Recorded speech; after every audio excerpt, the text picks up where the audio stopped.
Welcome students आज का जो मेरा सेशन है वो स्टैटिस्टिक्स को लेकर है। आज मैं स्टैटिस्टिक्स में जो बात करने जा रहा हूँ बेसिकली आज हम बात करेंगे डाटा रिप्रेजेंटेशन इन स्टैटिस्टिक्स, यानी रिप्रेजेंटेशन ऑफ डाटा कह लें या डाटा रिप्रेजेंटेशन ऑफ स्टैटिस्टिक्स कह लें। असल में होता क्या है कि हम डाटा को रिप्रेजेंट करते हैं किसी ग्राफिकल सिनेरियो में, क्योंकि डाटा जब हम कभी एनालाइज कर रहे होते हैं तो हमें पढ़ने वाले को, रीडर को एक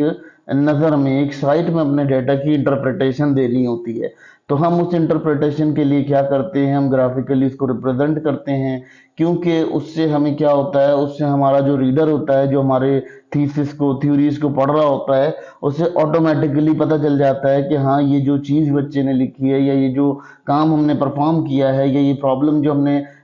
एनालाइज की है, ये प्रॉब्लम जो है वो किस तरह से कंसिडर की जा रही है या किस तरह से डील की जा रही है। ये तमाम बातें यहाँ की जा रही हैं। इसको करने के लिए ये सेशन क्रिएट किया गया है ताकि स्टूडेंट्स को पता चले कि रिप्रेजेंटेशन ऑफ स्टैटिकल डाटा एक पूरा एक टॉपिक है। उस टॉपिक को समझने के लिए ये सेशन बिल्ड किया गया है। लास्ट सेशन के अंदर हमने स्टेम एंड लीफ डायग्राम पर बात की थी, तो स्टेम एंड लीफ डायग्राम जो है वो भी हमारा इसी से रिलेटेड है और इसी टॉपिक से रिलेटेड कंसिडर किया जा सकता है, क्योंकि वो भी एक ग्राफिकल रिप्रेजेंटेशन एक तरह की, तो वो भी यहाँ पर डिस्कस किया जा सकता है। फिर अगर हम बात कर लेते हैं यहाँ पर, हम इसको बड़े आराम से डिस्कस ये करते हैं कि हम इसमें इंफॉर्मेशन प्रोवाइड करते हैं और एक्सप्लेनेशन प्रोवाइड करते हैं, तशरीह देते हैं उन तमाम चीज़ों की जो हमारे पास हमारे लिए मौजूद साबित होती हैं या हमारे लिए उनका होना एक इम्पॉर्टेंट एलिमेंट कह लें या एक इम्पॉर्टेंट सिनेरियो कह लें। तो ये इस तरह से हमारे पास रिप्रेजेंट होती हैं। तो हम इसीलिए यहाँ इनकी डिस्कशन को वाइजर करते हैं और आपको बताते हैं कि कितनी कहाँ कहाँ एडवांसमेंट है और कैसी कैसी एडवांसमेंट है और ये कहाँ लिमिटेशन प्रोवाइड करता है। अब बात कर लेते हैं जी इसकी एडवांसमेंट पे, यानी इसके एडवांटेजेस क्या हैं। इसकी एडवांटेजेस बेसिकली ग्राफिकल रिप्रेजेंटेशन की क्या हैं कि सबसे पहली चीज़, किसी चीज़ को अंडरस्टैंड करने के लिए बहुत ही कॉन्साइज, बहुत ही तरीके से ये इसको मैनेज करता है। क्योंकि इससे क्या होता है, इससे जब आपकी जो डाटा होता है वो डाटा पढ़ने वाले को, रीडर को डायरेक्ट पता चल जाता है कि ये जो डाटा है ये किस बारे में बात कर रहा है, इसकी क्या डिस्कशन है, इसके क्या पैटर्न है डिस्कशन के, वो तमाम बातें यहाँ क्लियरली अगले को समझ आ जाती हैं। इसीलिए ये डाटा जो है इसकी बड़ी एडवांटेजेस होती हैं। इस तरह से एडवांटेज होती है कि ये आपको शो करा देता है कि आपका जो डाटा है या जो आपका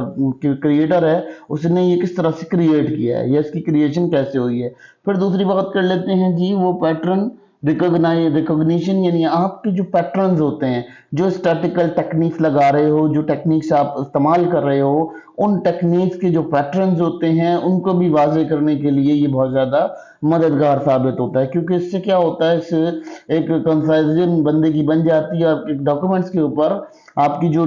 थ्योरी थीसिस है या जो भी आपने डॉक्यूमेंट पेश किया है किसी के सामने, उसको क्या होता है, उसको समझने में बहुत आसानी हो जाती है और उसको ये बात पता चल जाती है कि ये जो डॉक्यूमेंट है ये वैलिड है या नहीं है, ये इसमें क्या फ्लॉज हैं। तो वो डायरेक्टली रिप्रेजेंटेशन, सिंपल है, हम किसी तस्वीर को देखते हैं तो हमें विजुअलाइजेशन से ज़्यादा अच्छा अंदाजा होता है बनस्बत किसके, टेक्स्ट रीड करने का, तो हम विजुअलाइजेशन को स्टडी करते हैं। तो इसी तरह से हम जो है वो ग्राफ, जब स्टैटिस्टिक्स से बात करते हैं तो स्टैटिस्टिक्स में विजुअलाइजेशन की जो है वो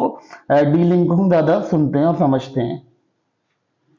अब इसकी कंपैरिजन कंपैरिजन क्या होता है कि जी हमारे पास जो कंपैरिजन होती है वो क्या कंपैरिजन होती है कि हम किसी दो चीज़ों का आराम से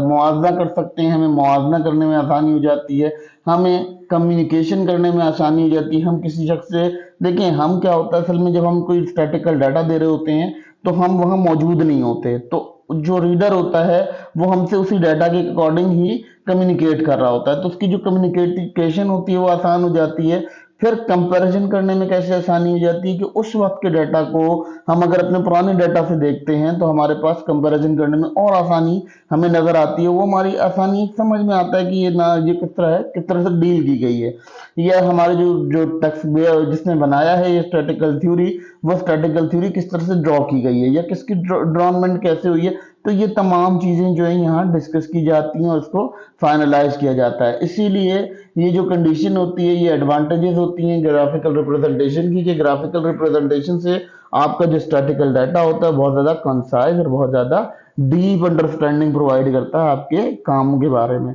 तो इसीलिए इसको बहुत इंपॉर्टेंट दी जाती है स्टैटिस्टिक्स। अब बात कर लेते हैं जी इसकी लिमिटेशन क्या होती हैं। लिमिटेशन कुछ इस तरह से हो जाती हैं कि आपने कोई डाटा बनाया, उसकी ग्राफिकल रिप्रेजेंटेशन इंतहाई कोई जिसे कहना चाहिए कि नाक़िस की, तो उससे क्या होगा, उससे आपका जो डाटा होगा वो बहुत ज़्यादा डिस्टर्ब देखा जाएगा और जो व्यूअर होगा उसको मिसलीड कर सकता है आपका डाटा, क्योंकि आपका जो ग्राफिक डिज़ाइनिंग होगी वो ग्राफिक डिज़ाइनिंग गुड नहीं होगी। तो उसकी वजह से क्या होगा, वो किसी को भटकाने का काम आ सकता है, किसी को गुमराह करने का काम आ सकता है। दूसरी बात ये है कि वो रीडर जो है वो अपने मतलब से उसको पढ़ता है, तो क्या करता है वो अपने मतलब के हिसाब से उसको मिसलीड भी कर सकता है। जैसे हमारे पॉलिटिशियंस होते हैं या लोग होते हैं, वो अपनी मर्जी के हिसाब से डाटा को स्टडी करते हैं, तो वो फिर अपनी मर्जी की उसमें बात बता देते हैं और अपनी मर्जी का एक क्लिप काट लेते हैं, कहते हैं जी ये देखेंगे ये क्लिप था और इस तरह से था। तो ये इस तरह की जो कंडीशंस होती हैं वो भी हो सकती हैं, इससे प्रॉब्लम आ सकता है। फिर उसके बाद क्या होता है सिंप्लीफिकेशन, यानी आपके पास क्या होता है, आपके पास ओवर सिंप्लीफिकेशन हो जाती है, यानी कॉम्प्लेक्स डाटा जो है वो आपके पास बहुत ज्यादा को हो सकता है कि उसके अंदर बहुत ज्यादा इनकरेक्ट कंक्लूजन शामिल हों या इनकरेक्ट कंक्लूजन मौजूद हों। इस वजह से भी थोड़ा सा डाटा को हम समझते हैं कि जो हमारा ग्राफिकल रिप्रेजेंटेशन होती है वो थोड़ी सी लिमिटेड हो जाती है। मैंने वही बात कही कि लोग अपने मकसद का डाटा यूज करते हैं, तो वो क्या करेंगे, वो आपकी ग्राफ का कोई और यूज कर लेंगे और वो कहेंगे कि जी ये देखिए हमने ये चीज यहाँ ऐसे की थी, और उसको मिस डिजाइन करके आपको शो करा सकते हैं, तो उससे आपकी कंक्लूजन में परसेप्शन खराब हो जाएगी। फिर अगर हम बात कर लेते हैं जी डाटा वॉल्यूम, अब आपके पास क्या होगा कि जरूरी नहीं कि तमाम जो डाटा है उसकी वॉल्यूम लार्ज हो, लेकिन क्या होता है कि कुछ ऐसी सिचुएशंस होती हैं, कुछ ऐसी सुइटेबल वेज होती हैं जहां ये डाटा अपनी वैल्यूज को करेक्ट दिखाता है। तो ये भी डाटा रिप्रेजेंटेशन की खराबी हो जाती है कि आपके पास बड़े बड़े फ्लॉज इस तरह से नजर आ जाते हैं, आपको वाजे हो जाते हैं, जिससे आपको समझ में आ जाता है कि आपका डाटा जो है, डाटा की वॉल्यूम बहुत ज्यादा होती है, तो आप उसको ग्राफ में प्लॉट नहीं कर सकते। तो उसमें क्या होता है, उसमें फिर आपका डाटा जो है वो इनकरेक्ट हो जाता है, क्योंकि ग्राफिक्स जो है वो विजुअलाइजेशन जो है उसकी इनकरेक्ट आ रही होती है, जिसकी वजह से आपका जो कंडीशन होती है वो डिस्टर्ब हो जाती है। हम ये स्टूडेंट्स को बताना इसलिए बहुत ज़रूरी है क्योंकि स्टैटिस्टिक्स जो है वो बहुत ज़्यादा डील करती है, बहुत ज़्यादा कॉन्साइज डिस्कशन करती है इस चीज़ के ऊपर कि आपका जो स्टैटिस्टिक्स है वो किस तरह से मेंटेन होगा, किस तरह से आप उसको डील कर पाएंगे, या आपकी क्या उसमें कोई ऐसी इम्पैक्ट्स होंगे, क्या उसमें जैसी चेंजेस आएंगी, वो चेंजेस को यहाँ जो है स्टूडेंट्स को समझ नहीं आता। तो वो बहुत ज़्यादा इस चीज़ को लेकर परेशान हो जाते हैं कि जी हम किस तरह से इसको डील करें। तो वो बेसिकली ग्राफिकल रिप्रेजेंटेशन के जहाँ फायदे हैं वहाँ नुकसान भी हैं, और इसको हम मजीद कंसाइज डिस्कशन करेंगे कि कौन कौन सी ग्राफ होती हैं। ये हमारा वेरी नेक्स्ट सेक्शन होगा जिसके अंदर हम डिस्कस करेंगे इसको।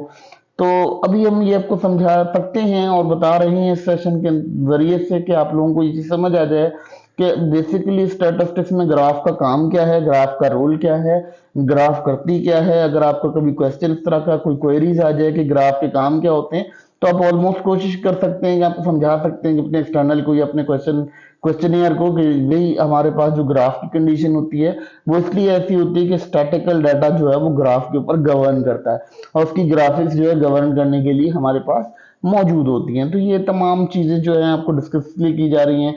कि ग्राफ से जो है वो आपका बहुत ज्यादा आसानी हो जाती है। जैसे बड़ी बड़ी बिल्डिंग्स हैं, उनकी मैपिंग भी ग्राफ की मदद से होती है, ग्राफ ही उनको मैपिंग करती है। तो ये तमाम चीजें जो है आपके यहाँ डिस्कशन करने का बेसिक मकसद था, और ये स्टूडेंट को बताना भी जरूरी था कि स्टूडेंट्स को ये चीज समझ आ जाए ताकि वो आगे इस ग्राफ की इंपॉर्टेंट को समझ सकें कि ग्राफ कितनी इंपॉर्टेंट है स्टैटिस्टिकल डेटा के लिए।